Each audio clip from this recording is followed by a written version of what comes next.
Ayon. Ako kasi, nanay ko, ang namimiss ko yung pagtitinda namin ng merienda, ng kakanin. Kasi bata pa lang ako, namulat na ako sa kahirapan. Then, tapos lately kasi, di kami okay ng nanay ko eh. So, may galit ako. Nagtatampo ako pero pansamantala lang naman yun, nay. Pero mahal na mahal kita kasi ikaw pa rin, nanay.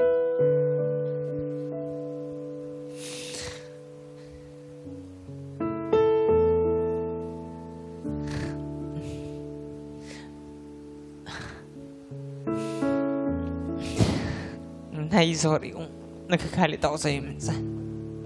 Nagtatampo ako.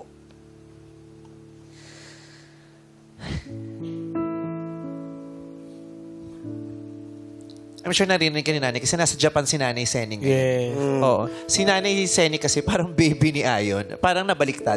Siya yung, si Nanay Seni yung anak. Kaya may times na, di ba may times na yung nanay, yung anak na yung nagagalit yung sa anak, pinapagalitan. Lalo na pag hindi umiinom ng gamot.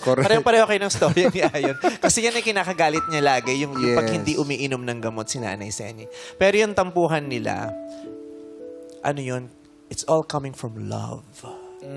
Correct. And so much concern yung gano'n. Eh si Ayon kasi may ano siya, hindi siya magaling sa salita. Kaya minsan pag gano'n, umiiyak na lang siya. Tahimik na lang. Oo, hindi niya nasasabi minsan yung gusto niyang sabihin sa nanay niya. Kaya tatampo na lang kasi hindi niya nga na-express yung gano'n. Pero alam naman ni Nanay Seni na mahal ka niya. At saka si Ayon, si Ayon yung hindi pwedeng hindi siya uuwi sa nanay niya kahit anong mangyari. Oo.